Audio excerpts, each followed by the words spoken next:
This is a Microsoft Word page, and suppose if I want to create a page break in this Word, then you can see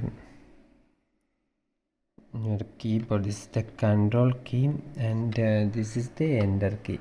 So if you press this Control key and Enter key at the same time, one of your fingers should be in this Control key and another should be in this Enter key. So if you press these two keys at the same time,